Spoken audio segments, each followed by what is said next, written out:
Hi and welcome back to the Citizen channel. We're all staying safe and well. And my last present vlog. Yes, there will be vlogs. There's always vlogs apart from Christmas Day when I have a rest on Christmas Day, but there's always vlogs on the channel.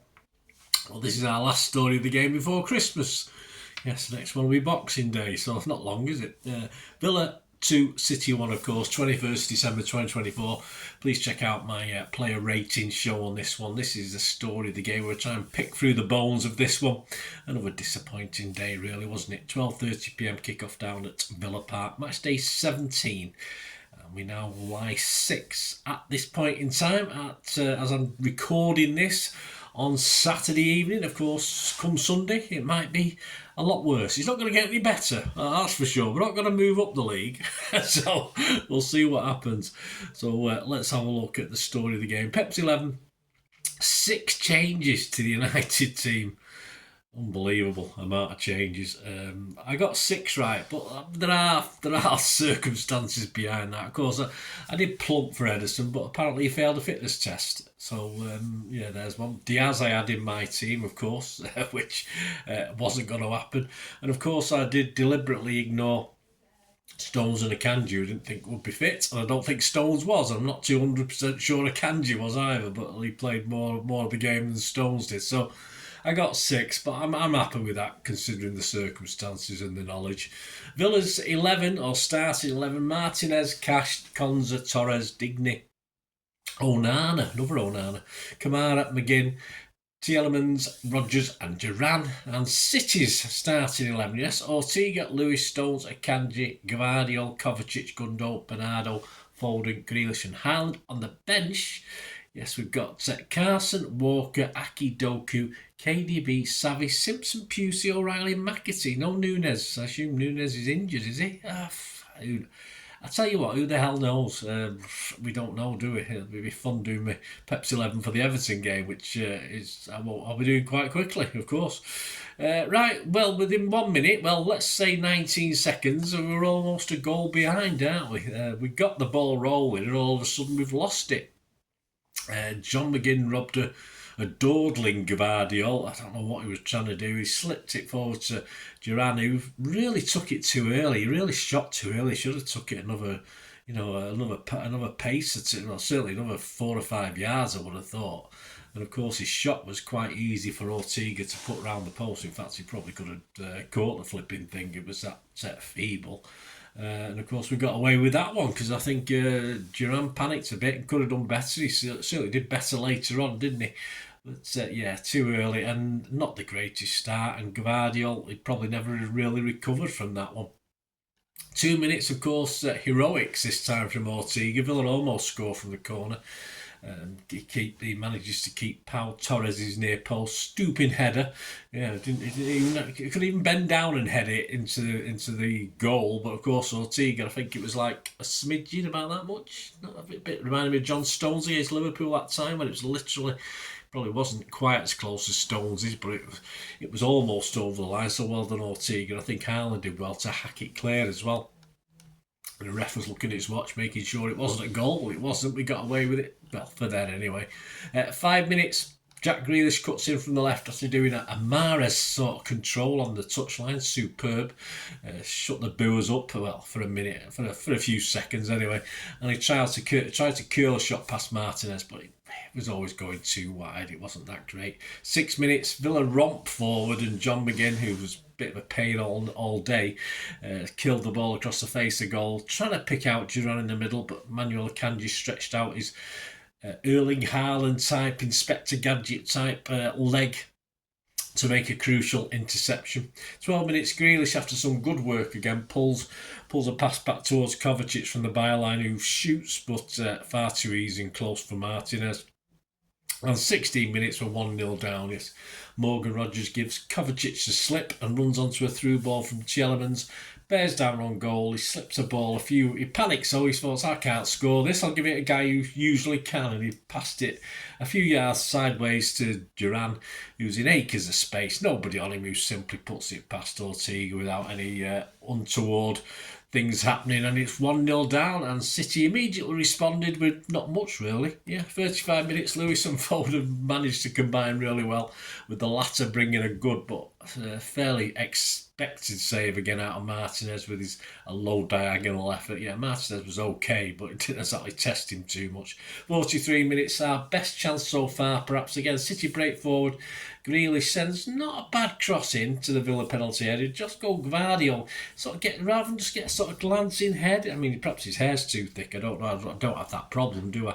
But he gets a sort of glancing head on it, but it's far too heavy a head, and of course it goes over the bar. I mean, Martinez was in no man's land. If he just got the slightest brush of his head, it could have been a goal, that one. But then again, he's not a striker, but he's our second highest scorer, so he perhaps expects a little bit better. And that was the score at half time. I wasn't overly convinced we'd get back into this. As it turned out, we didn't. If anything, Villa upped the game a little bit, and we looked. They realised at half time City aren't that much coppers. It seems to be happening a lot for City in the second half, where the managers suddenly give their sides a kick up the arse. Look, this City team are very ordinary. Let's have a go. And I think that's what happened at half time again. Why they don't think that in the first half, they must see City, I'm not too sure. The second 45, Kyle Walker, of course, comes on for John Stones, who's got a recurrence of his injury. Should never have played in the first place. Absolute disgraceful decision by City. 47 minutes, Rico is booked for shoving Yuri Tielemans off the ball, which is alright, but then it's the whinging after. He whinged a couple of times. You're on a yellow card, mate. Just rein it in. 48 minutes, McGinn picks out Cash on the right, and the Villa fullback shoots into the side netting from a fairly tight angle. I think there might have been a cross available as well, but we'll take that anyway. We still survived 1-0, and it was still in it, aren't we, at that stage. 52 minutes, Foden receives a pass and tries to curl a shot into the top corner from the edge of the area, but this time it's high and very, very wide. 59 minutes, Rodgers smashes a low shot off the foot of the post, after from about 8 yards after playing a nice 1-2 with Duran. Dances past Gvardiol and Walker, who are a bit further back in the play, in the lead up to it.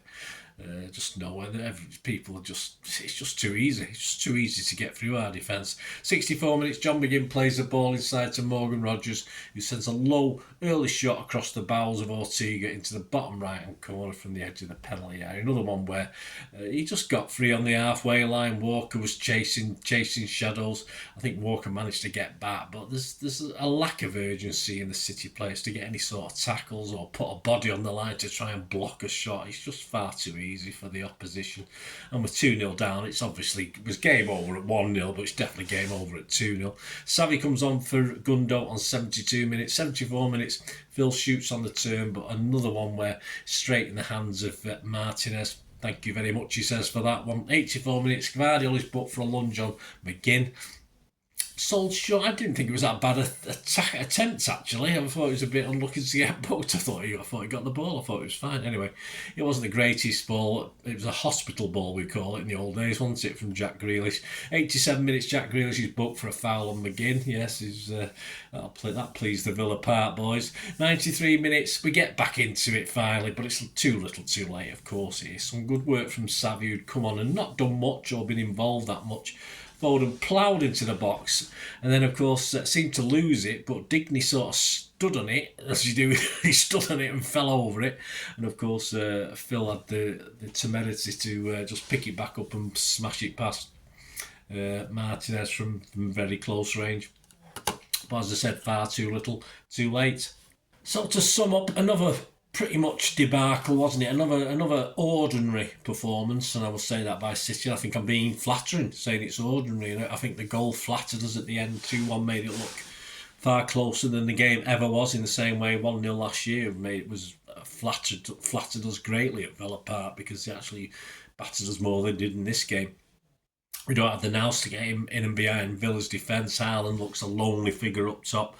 And again, Villa as an opposition didn't have to be that special to actually win this game, as in all our previous 8, now 9 losses over the last 12 games, of course. Stats, Villa and City, 11 shots for them, 6 on target, 12 for us, 6 on target. We have 56% possession. We had 525 passes to their 431. Our pass accuracy was ours was 92, theirs was 86. So ours was good, but it's not accomplishing anything, is it? Fouls 14 from them, 7 from us. Yellows 3 for them, 3 for us. Offsides 3 for them, none for us. And corners just 5 for them, 4 for us. I didn't give a man of the match today, guys. I don't think anyone really deserved it, do you? So not for me. If you look at the ratings for Simon Pekowski, the Manchester Evening News, Ortega came out on top as far as Simon's concerned. We're now 6-6, so 6-6 as I said earlier on, and we can get overtaken by 1, 2, perhaps 3 teams tomorrow if they score the goals. There's no guarantee of that. Of course, so by the end of Sunday it could be far, far worse. I won't say have a great Christmas because, why not? It's not all about football, is it? Have a great Christmas with all your family and friends, and don't forget to tune in very, very soon. There'll be a City 1:30 special out, City at home to Everton.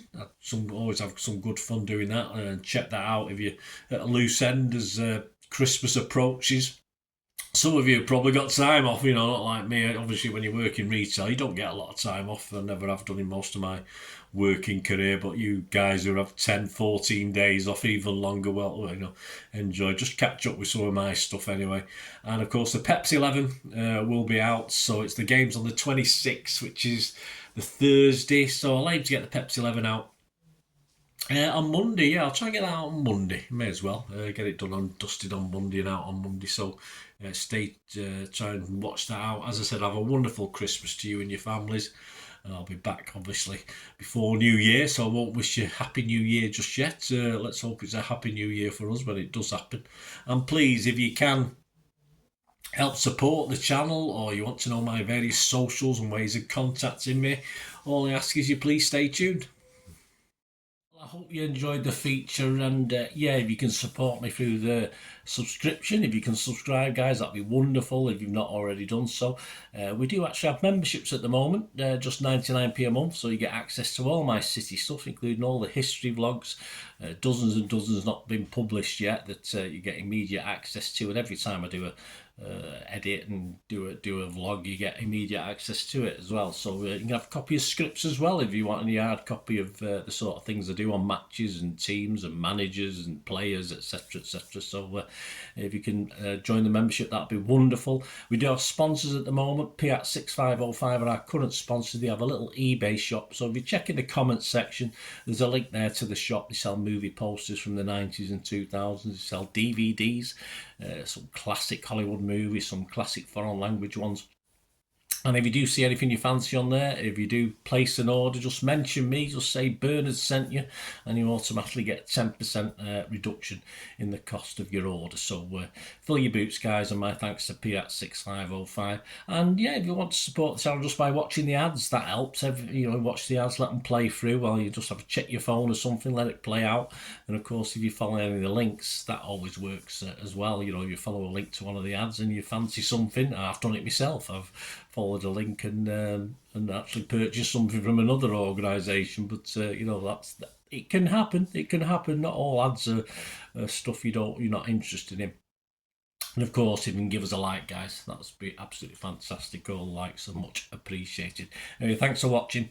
Until the next time, of course, I only ever ask one thing, don't I? Please, I ask you all to stay safe, especially you Blues. Until the next time, come on, City. Bye for now.